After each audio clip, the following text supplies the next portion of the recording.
وصلنا الآن لتمرين 5. عندنا هنا التمرين اللي هو مهم حيت غنخدمو على التسجيل، هذه من الأمور اللي كيواجهو فيها التلاميذ بعض المشاكل. نسجل مواضيع نقطة M من جسم صلب في دوران حول محور ثابت خلال مدة متتالية ومتساوية قيمتها طو كتساوي 40 ملي سكوند. فنحصل على التسجيل ممثل في الوثيقة عندكم في وثيقة ما جانبه بالسلم الحقيقي. لأن القياسات اللي غتاخدها تما هي قياسات حقيقية، متنساش دير التحويل باستعمال لأن مكاينش السلم. أولا احسب قيمة سرعة M في المواضع M2 M4 و M6 ثم مثل متجهات السرعة في هذه المواضع. السؤال الأول حساب V2 و V4 و V6. هنا عندكم بدا تما عندنا التسجيل، عندنا هادو عبارة محاولاتكم X و Y.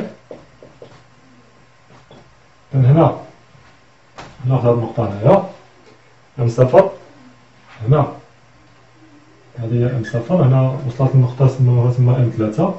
ما بين هادو بجوج كاينين جوج نقط وحدة أخرى، هذه M1 وهذه M2 بنفس الطريقة هنايا هكا، نكون نقط نقطة هنا ونقطة هنا ونفس الطريقة هكا. هذا تقريبا التسجيل اللي عندكم في الوثيقة. قالك حساب السرعة، بطبيعة الحال ما كيقولكش السرعة الزاوية، كنبقاو خدامين بالسرعة اللي كنعرفوها في حساب السرعة في الموضع M2 M4 و M6. إذا هنا بما أن عندنا التسجيل وعندنا المدة اللي كتفصل التسجيل النقطة الأخرى اللي هي طو، كنخدمو بالعلاقة ديال التأثير اللي شفناها في السنة الماضية. إذا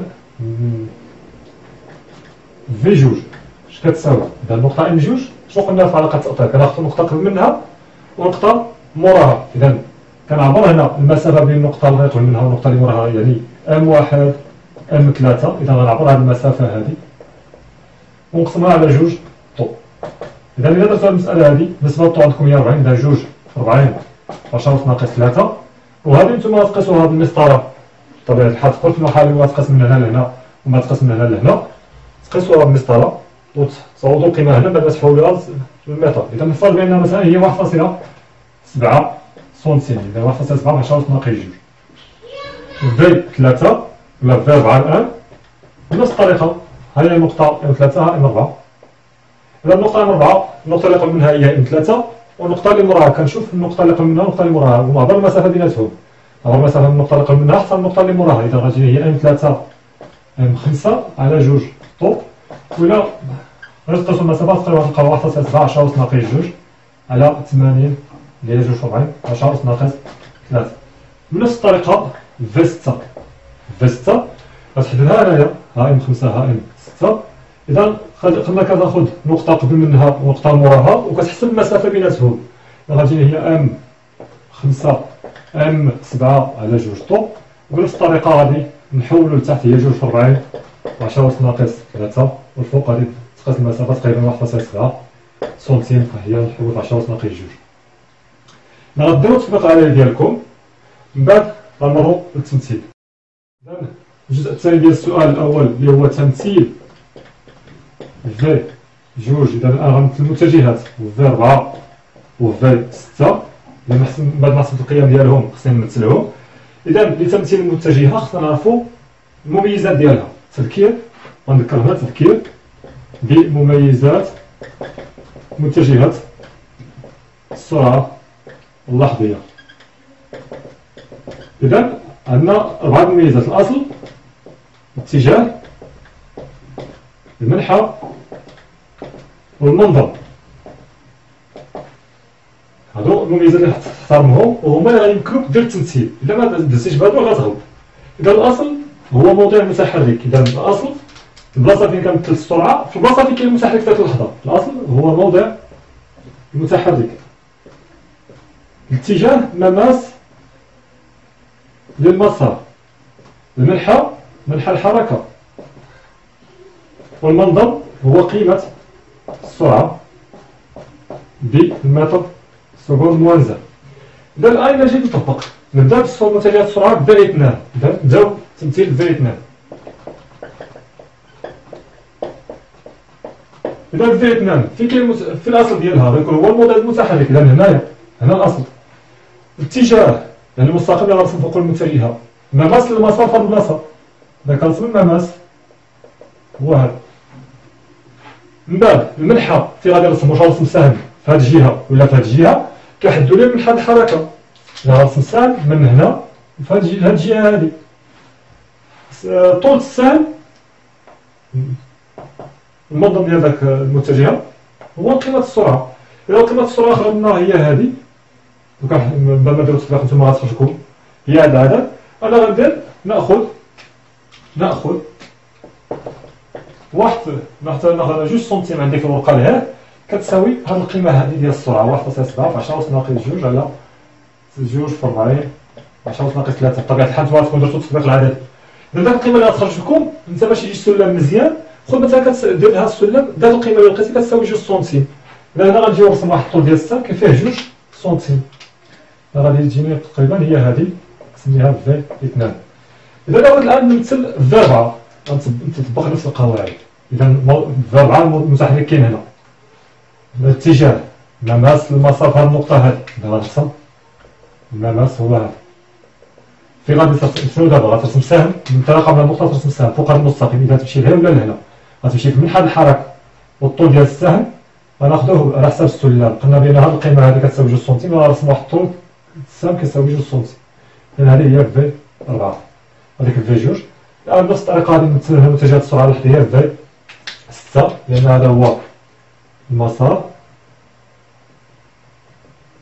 الآن أنا غادي شنو غندير؟ غنطبق الخصائص ديالي. الأصل ها هو الاتجاه مماس لهذا المسار، المنحى منحى الحركة اللي لتحت، والطول السهم على حسب السلم اللي خديت في هذا الجزء هو 2 سنتيم. هذه هي في 6.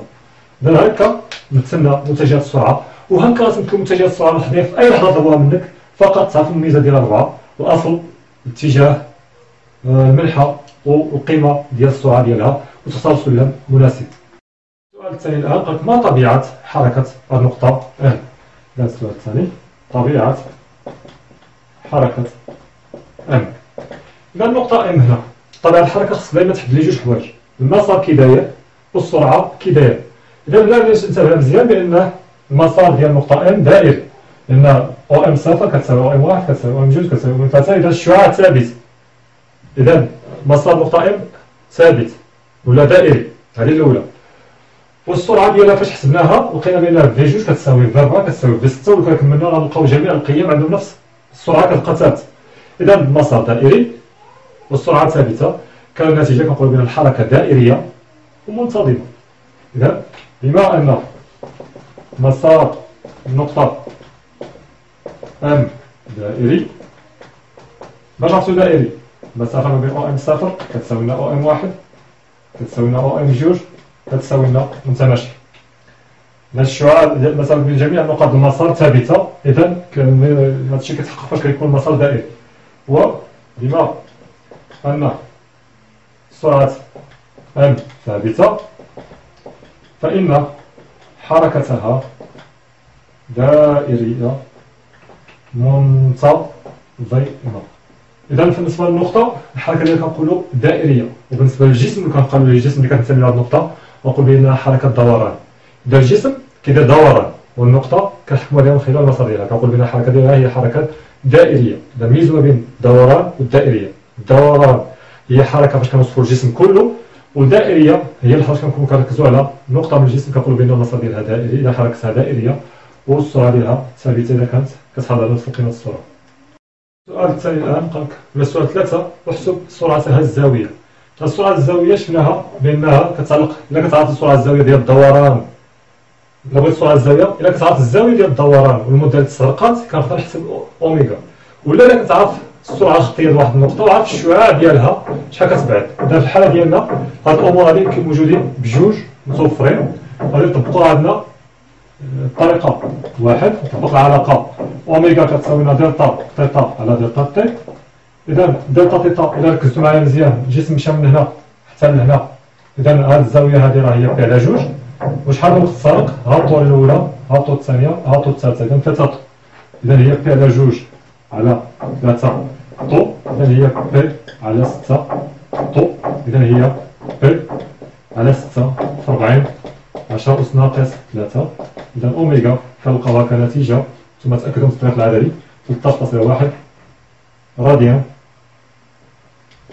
سكوند موان زان.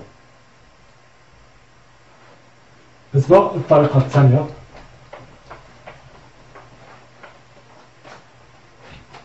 الطريقة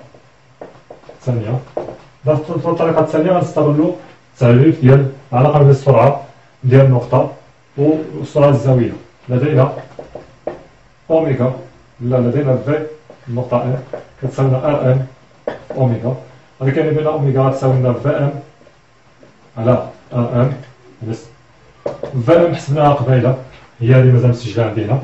إذا 1.7 10 أس ناقص 2 على 80 10 أس ناقص 3. نتوما راكم تكونوا حسبتوا القيمة قسموا على ار ام الشعاع. إلا شفتو هنا في المسار في الشعاع غنلقاو تقريبا 1 2 3 4 5 6.1 على 6.1 سنتيم نضربها في 10 أس ناقص 2. إذا غتجينا النتيجة هي 1.7 10 أس ناقص 2 على 80 10 أس ناقص 3 في 6.1 10 أس ناقص 2. إذا درتو التطبيق العددي غتلقاو القيمة هي 13.1 راديان سكوند موان زان. بطبيعة الحال نتوما تأكدوا من هاد التطبيقات العددية، ربما راكم مرتكب بعض الأخطاء. السؤال 4 الآن. اكتب المعادلتين الزمنيتين اس دو تي وتيتا دو تي باعتبار ام صفر اصلا للافاصل المنحنيه والزاويه وتاريخ لحظه تسجيلها ام واحد، تسجيل ام واحد اصلا للتواريخ. اذا اصل نسجل عندنا اصل التواريخ وهنا اصل الافاصل اس وتيتا نختارهم. إذا ام صفر هي الأصل ديال هذا. إذا ام صفر هي أصل الأفاصل الزاوية المنحنية، والوحدة تي واحد تي ام واحد هي أصل التصواريخ. إذا في هذا ام واحد هنا في هذه النقطة هذه تي كتساوي صفر تقول كروم، وهذه هي مع غنبداو نعبرو هذا هو المرجع الأفاصل المنحنية أو أصل تيتا و اس. إذا تيتا دو تي اش كتساوي لنا؟ بما أن جسم دوران منتظم تيتا دو تي غتساوي لنا أوميغا فوا تي زائد تيتا صفر. لدينا أوميغا حسبناها هي 13.1 راديان 13.1 راديان سكوند موان زان. و تيتا صفر، إذا تيتا صفر شنو غيكون هو تيتا غنلاحظ تي كيساوي صفر، إذا غيكون هو تيتا ديال النقطة ام واحد. إذا جينا لهنا إذا تيتا هذا هو الأصل الفاصل الزاوية شفناها، غنقيس هذه هي تيتا زيرو. إذا لاحظنا بأن هذه 90 هي بيريزون مقسومة على 3، إذا غتكون هذا الجزء هذا هو تي على 6. إذا هذه القيمة هذه الزاوية هذه هي بي على 6 كتساوي لنا بي على 6. إذا المعادلة الزمنية شنو غتصبح؟ تيتا دو تي كتساوي لنا 13.1 فوا تي زائد الأفصول المنحني ديال عند الأصل إذا قلت هو ديال النقطة ام واحد. إذا الأصول زائد النقطة ام واحد غيكون هو من بين الاتجاه المرجعي اللي هو او ام صفر ومتجه الموديل و ام واحد. إذا هي هذه الزاوية قلت هذه الزاوية هذه، إذا هذه هي الزاوية بي من هنا حتى لهنا هذه كلها بي، إذا مقسومة على 6. إذا هذا الجزء هذا غيكون هو بي على 6. وتقدروا نتوما تقيسوا من القراءة تلقاوه 30 وباش تحول كيما شفنا تضرب في بي وتقسم على 180. إذا غادي تلقى هي بي على 6 تدخلها لهنا، إذا هي بي على 6. هذه هي المعادلة الزمنية الأولى تيتا دو تي. إلا بغينا اس دو تي بجوج طرق اللي شفناهم المرة اللي فاتت. إذا يا إما غنعطيو القيمة ديال في وتبحثوا الأفصول المنحنية، يا إما من خلال المعادلة هذه ضربوها في الشعاع ديال مسار النقطة المتحركة. إذا قلنا هنايا تحديد اس دو تي نكتبو هنا لدينا اس دو تي تساوي ار في تيتا دو تي، و ار ديال النقطة اللي كضربها هي النقطة ام اللي كتساوي لنا النقطة المتحركة ام قسمنا الشعاع ديالها هو 6.1 سنتيم، يعني 6.1 10 ناقص 2 نضربوها في تيتا دو تي اللي هي 13.1 فوا تي زائد بي على 6. إذا كتجينا تقريبا شوف واش غادي تثبت العددية ديالها، هي 6.82